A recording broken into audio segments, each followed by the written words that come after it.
Welcome to the Numisphere, a podcast diving into all things in the sphere of numismatics, talking the latest news and trends of precious metals, coins, currency, and more. Let's start the show. Welcome back to the Numisphere. I'm Tyler O'Connor. And I'm TJ O'Connor. One of the benefits of what we do, and especially with the fact that we have a brick and mortar shop here in Bellingham, Massachusetts, is we have the opportunity to really meet a lot of people, to help them strive to meet all kinds of goals, whether that's collecting goals, financial goals, goals of liquidating and redistributing assets. And through that, we're really able to build genuine relationships and friendships and trust and understanding and appreciation for everything people go through. So today's topic was brought up by one of those customers.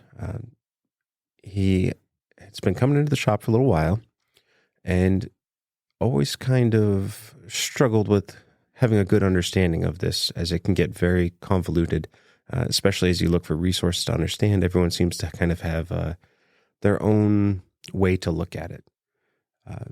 He's currently going through a little bit of a rough patch, and we wanted him to know that we're thinking of him and we wish him the best, and we hope for a speedy recovery.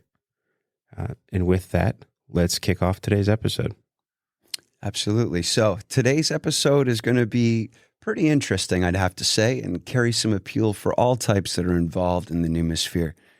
We're going to be talking about 90% silver, aka junk silver, or what we like to use as a term, which is a little less dirty, constitutional silver. And but who doesn't like dirty money?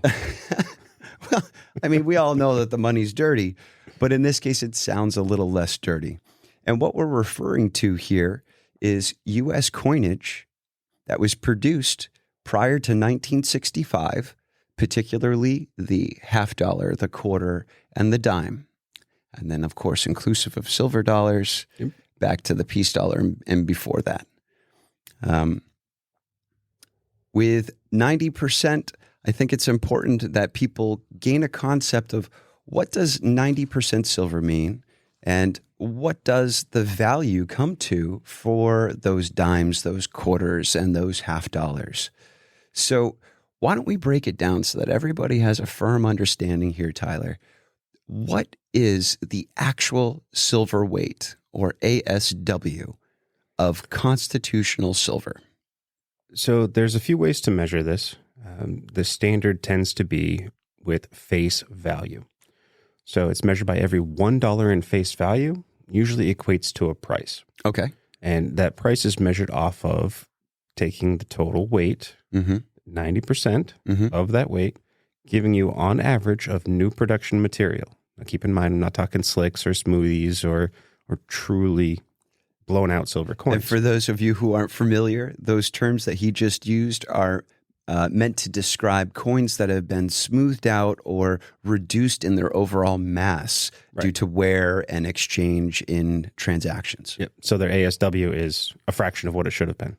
But on newly minted coins, right, or less circulated coins, the average is out to 0.723 troy ounces per $1 face value. Okay. So that's 0.723 troy for $1, which would be 4 quarters, 10 dimes, two halves, and it all equals that 0.72. Now that's approximately, because we're talking circulated, non-circulated. So on average, there's some tolerance, right, where things get worn down. Now that's interesting, right? Because when our listeners, they go out there to the internet and they're trying to research this stuff on their own, they could get easily confused. When you try to Google the actual silver weight of a silver dollar, what actually comes up is the Morgan silver dollar or the peace dollar, or even prior to that, and they state 0.77 troy.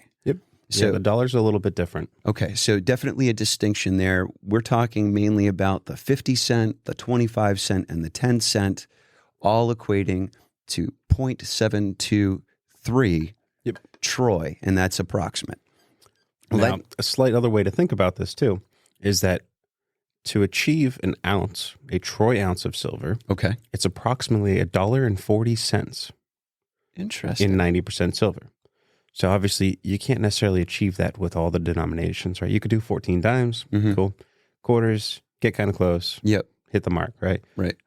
So obviously, that's where it's a little difficult. But if you want to think about it as measuring an ounce, it's about $1.40 in face value. Interesting. So we have $1.40 would equal a troy ounce. And then we have also, if we're comparing this, we're comparing it to that single troy ounce round or bar that we could buy. Right.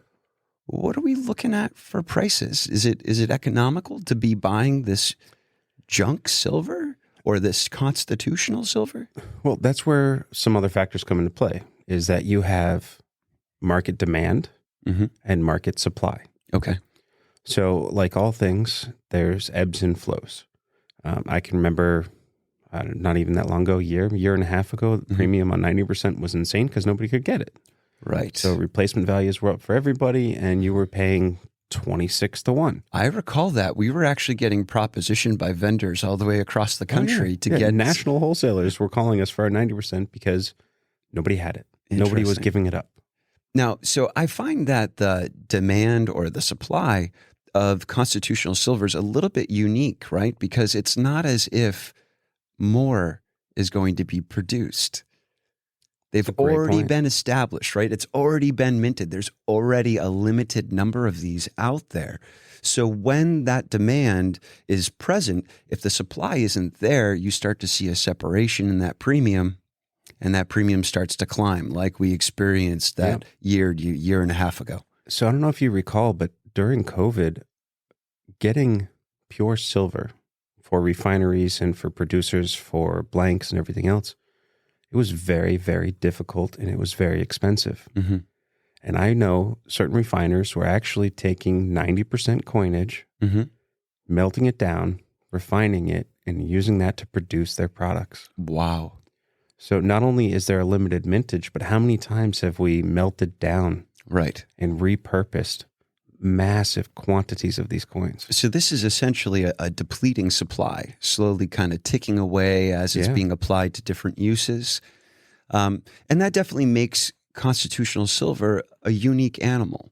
But there's other pieces that make constitutional silver a unique animal because it has an extensive history, right? Of course. So why don't we tell the listeners here, where did this all start? Why the silver dollar? Why the United States utilizing silver? Where did that come from? So it was the Coinage Act of 1791 or 92. 1792. 92, okay. Which basically gave the sole power via the Constitution to Congress to issue and control the money supply for the United States. Okay. And within that, they determined that there would be certain compositions at certain purities for different denominations. Okay. And it all basically stemmed down from gold. Okay. Right. So they would start at the top, and they measured 1 pound of gold with an equivalent to 15 pounds of silver. That sounds familiar. Is that the standard ratio that we've seen over the existence of gold and silver? It's a historical average, yes. So a 15 to 1 ratio. Okay. Yep. And that's how we would started it all. break it all down within the fractions for each of the denominations. And that basically set what we call constitutional coinage. Gotcha. Was that it was done in gold and silver. Okay. Now, it didn't just stay like this, right? Because things changed, right? The economic picture for the United States went through many fluctuations, potentially bankruptcies. I mean, there's many things that we can dig into. Yeah. There's many things that we can dig into there. Check it out. Think about it. Yeah, absolutely. But this changed over time. So the United States started this. They put out that ratio of 15 to 1. I think when they initiated this, the mint itself was able to pull in silver from silver miners that were actually executing mining in the United States at the time. And they could simply turn that or convert it into coinage at that point in time, if I'm not mistaken. It was redeemable for, I believe it was 0.5% under the metal value. They could exchange raw silver for actual coinage.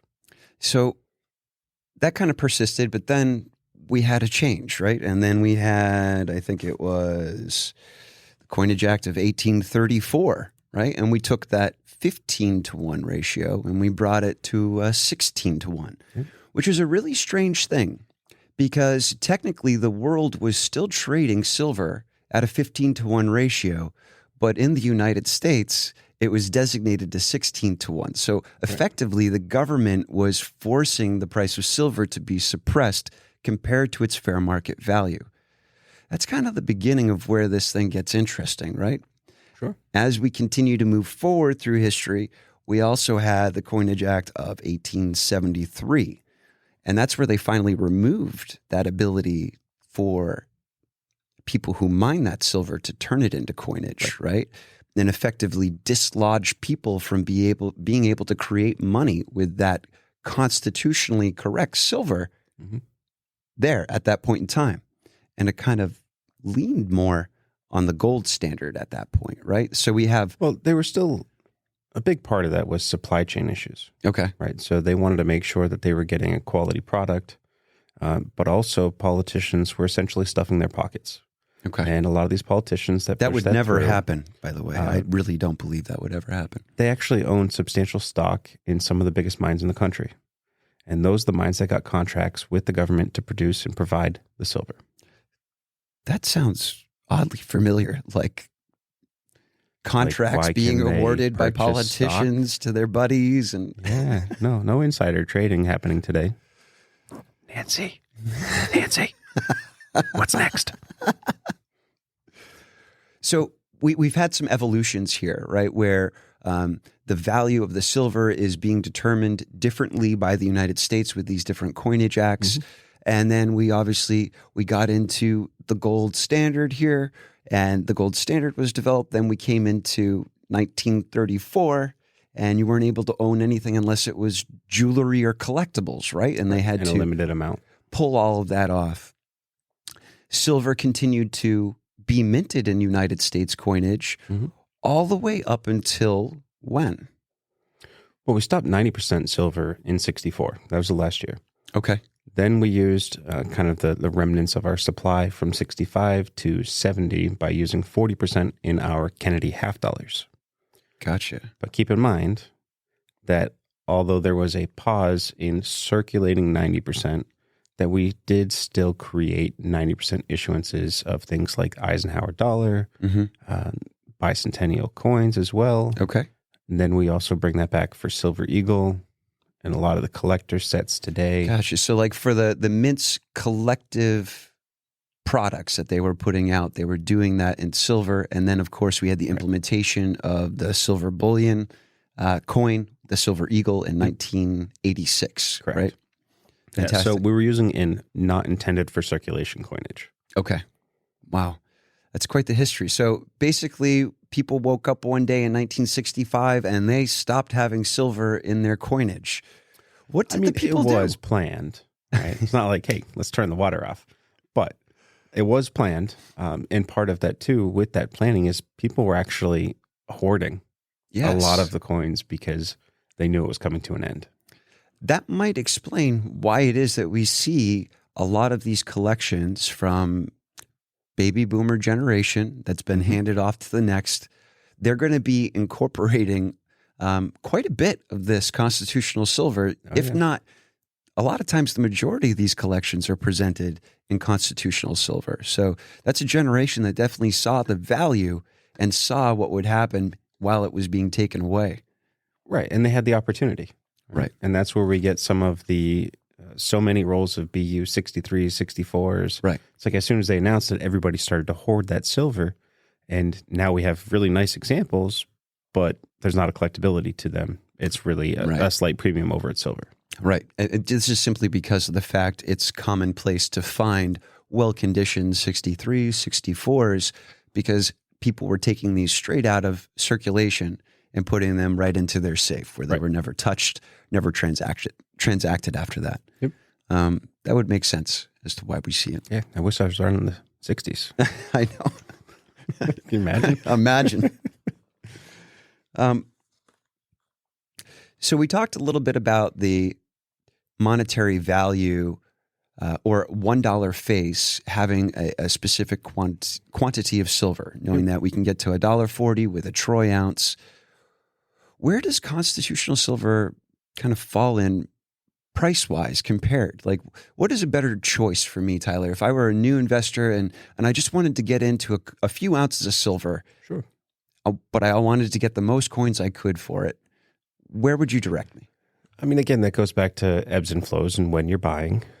But most generally, your 90% is going to be comparable to generic. Mm-hmm. Lately, it's been a little bit over a generic price. Okay. But if you play your ratios right, depending on when you're buying in, you can leverage 90% to actually kind of move up the ladder, Mm-hmm. right? So you can go from 90% to pure silver, take that pure silver and go into gold. Mm-hmm. But in all reality, I think that you would need to ask yourself a few questions. Okay. Why are you interested in 90%? What's your overall purpose? Are you playing the ratio game? Are you wanting this just in case? Are you just like 90% silver? I'm so right? glad you asked that question, Tyler, because as a new buyer, I'm scared.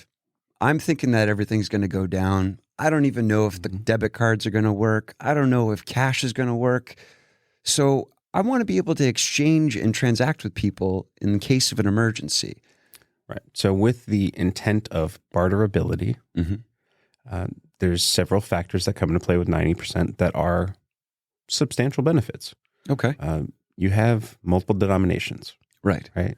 So just like we use today, you've got your dime and quarters and half dollars. Mm-hmm. Versus if you're trying to trade someone a solid pure ounce of silver, Mm-hmm. you might be overpaying, right? So you want to go get a haircut, but an ounce of silver is at $50. Right. I don't want to pay What are you gonna $50 do? for my Cut a piece haircut. off, like taking pieces off of like an $8 or something. I mean, we just don't do that. So being able to have multiple denominations to fulfill whatever transaction you need, Mm-hmm. substantial benefit for 90%. Yeah, absolutely. So barterability is a plus. And if you have goals of wanting to be able to transact in an emergency, having flexibility in the sizes of the silver that you hold gives you flexibility in your form of payment. So you won't have to be distributing that 1 ounce of silver for a bag of groceries when you have that mercury dime that could take care of the value that you need to exchange, right? Mm-hmm. So that's one of the solid benefits that are there. Now, what about the fact that it was minted by the United States? I mean, don't get me wrong, I'm sure outside of the United States, maybe less people are familiar with the coinage that was produced here, but in the US, these coins are very recognizable. So I think we're at an interesting time in history where, yes, it's recognizable, Mm-hmm. but to so many, it's not. Okay. So they may say, yes, this is a Washington quarter, Mm-hmm. right? Because they know the head of Washington. But that's about it, right? They don't understand that 1964 and earlier was 90% silver. Okay. So I think there's half the population, hopefully a little more than half the population right now, that would have absolutely no issue understanding what that coinage is. Okay. That it's silver, it's U.S. minted, it is a good quality product. They can trust it and do business without concern. But if you're dealing with, let's say, young millennials, Gen Z, and everybody else after that, Mhm. right? They use debit cards. Right. That's all they know. Let me just swipe this or I'll Venmo you, right? They just don't know. Well, I think that, just in the perspective of being able to transact, having the recognizability, even if it is just amongst the community Mhm. of previous generations or those that are included in investing in silver or stacking silver, that goes quite a ways, right? They don't have to doubt Absolutely. what it is that you have. And it's easy to move that across and exchange that value with trust. Yep. And I think that definitely appeals to people. It's also appealing, wherever you go for a coin shop, et cetera, they're going to know what that product is. You should be able to know what that product is. Everybody understands its value between those two parties, and you guys are able to settle on a good deal or a good value for the silver that you're exchanging. Absolutely. Now, what may be some of the downfalls that are attached to silver? Actually, you know what? I have one last thing to talk about for the attributes before we get to the potential negatives. Okay. So this is appealing to people who are collectors as well. Because if you are actually on the search and sifting through constitutional silver on a regular basis, you can find some pretty amazing things in here. Yeah. Right? We're talking about 16D mercury dime, the 21D. You're talking about conditions in walking Liberty half dollars that can get you, thousands of dollars in value. That never happens. What are you talking about? But it does. FYI, 1933 S and MS65 walking lib half dollar was acquired here within a junk bag. Yeah. So please look. It'll be on the site. You guys can check that out. It's a beautiful coin. But ahcoinco.com. Those things come up quite frequently as you're sifting through that silver. And a lot of times, if you find those key dates, those varieties, those exquisite condition coins while you're sifting, they can be far more valuable than just the silver content that's there. Of course. So handling this stuff, dealing in this stuff, it creates additional opportunities to find more value than just that silver. And I think that that's definitely a benefit in handling the 90% or the constitutional on a regular basis. What about the downfalls? Are there any? No, the biggest one, in my opinion, would be that you're very much pegged to the commodity value. So you might get in at 20-1 and suddenly silver's, rapidly declining, and you're tied very closely with that value. Right. Because it is a lower premium product generally. Gotcha.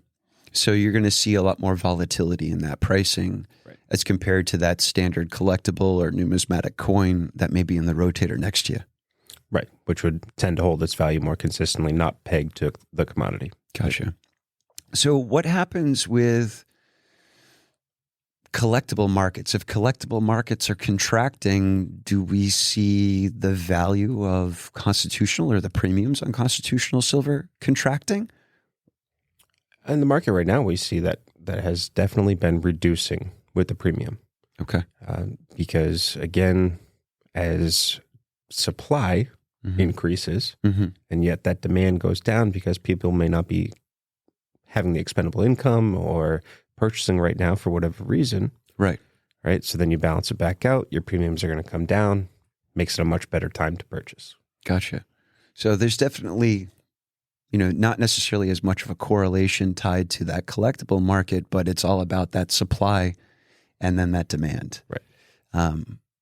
Hard to tell how it's going to move, but it seems to be that usually when the collectibles market is shrinking, you see the market for bullion or the market for silver and gold increasing. So it's almost like an inverse reaction, at least from time to time, right? I'd say the majority of the time, when people have less expendable income, they tend to spend it less on the kind of frivolous hobbies, and they start to question what they should be doing with their actual value or their wealth and money. And oftentimes, you kind of look back at God's money and you say it's gold and silver. Yeah. And that's the best hedge historically against inflation, not just against the dollar, but against many other currencies as well. And that's a great opportunity for anybody in the industry and for collectors to kind of protect that wealth. Absolutely. And acquire it. And the 90% is a great opportunity to get in at a low entry point. I like it. So how do our listeners get a hold of constitutional silver? Where can they find it? Where do they source it? I mean, easiest route, you find a shop like us and you just build a relationship, go in, acquire some. Yeah. Online retailers, everybody's got them. But I think the hardest, but yet most affordable way for people to look for 90% is actually to do roll hunting from the banks. Oh, okay. Yeah. Now talk to me about that. What is roll hunting? So the banks hate this because it's inconvenient to them. Okay. Right. But you go over, you say, okay, I want to buy a box of $50. Okay. Right. So they order you in a box. You're cracking every single roll. You're checking that edge, looking for that nice, bright white, 90% silver piece. Okay. You might find one. Unfortunately, this has been happening for a while. There's not a lot out there. Mm-hmm. But when you can get that $10 half for 50 cents, Mm-hmm. right? It depends how much time and effort you're willing to put in. Right. But that's going to be the cheapest way that you can do it. From my understanding, roll hunting's been pretty popular for like 20 years now. Very much so. A lot of that circulating supply is definitely getting weeded out by those that are consistently going through and doing this either on a weekly basis or a monthly basis where they purchase that box of $50, quarters, whatever it might be, cycle them, bring them back. But as far as being able to pull this currently, something interesting is happening, right? So we have baby boomer generations that are now liquidating their collections, right? These are going off to the next generation. Some may not know what to do with said coins that have been inherited. Sure. And sometimes these coins end up going back into the bank. So occasionally you can be graced with a surprise, right? Well, I mean, I'm also thinking, when grandpa walks in the house and he's emptying his pockets and throws his change in the 5-gallon water jug, right? Most people aren't going to sit there and go through that. So they're going to take that to the bank. They're going to dump it in the machine and not think twice about it. Right. How much silver was in there. Right. So if you can hit that at the right time, you can get that batch that came in. Yeah. That's where you hit the money. Absolutely. And of course, every time you get change, you want to make sure you're looking through it. Of course. Right? Every time. That's standard. Come on. So for best strategies, right? If I am gun-ho on silver, let's say I got 1,000 ounces in bullion and I come to you and I talk about, I want some smaller stuff. I need a little bit of fractional here. I just want a small portion of my barterability. Mm-hmm. What strategy would you suggest for me? Am I going the route of constitutional silver? Am I going the route of fractional Britannias? Well, with all things, you need diversity. So if you are someone who's had larger bars, a lot of weight, you want to make sure you have your 1 ounce pieces. Mm-hmm. Those are really the foundation, Mm-hmm. in my opinion. But then if you are looking for fractional, honestly, your best bang for your buck is going to be 90% constitutional. Okay. There's no question. Okay. So it sounds like constitutional silver has got quite a bit of value for us. Just a bit. Well, is there any questions that you had come in from listeners that you wanted us to approach or answer? I think the common question really is, how do they understand what they're paying for?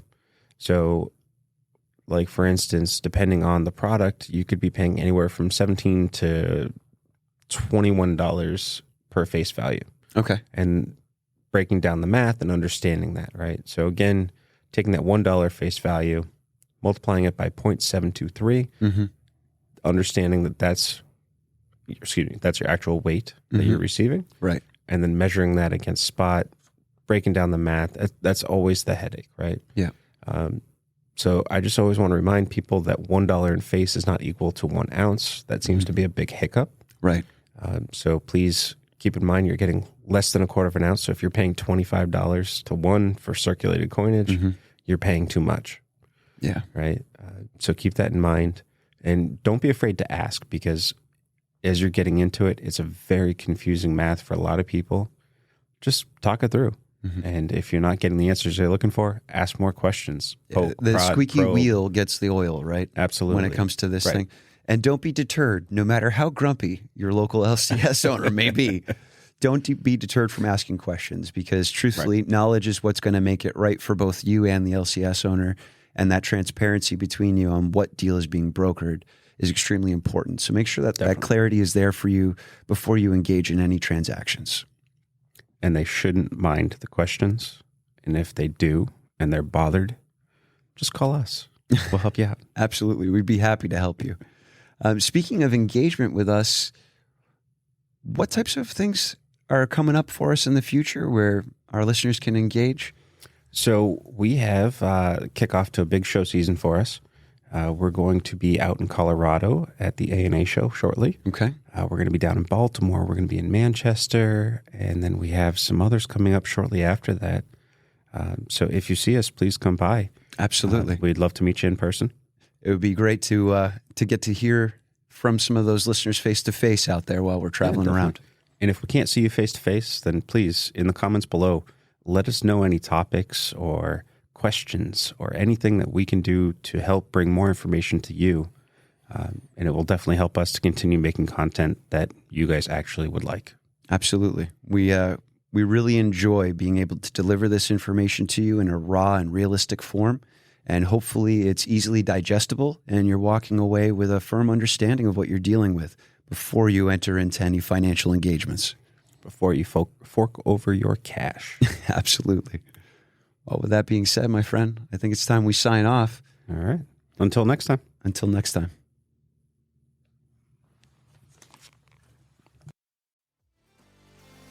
Thank you for listening to the Numosphere podcast.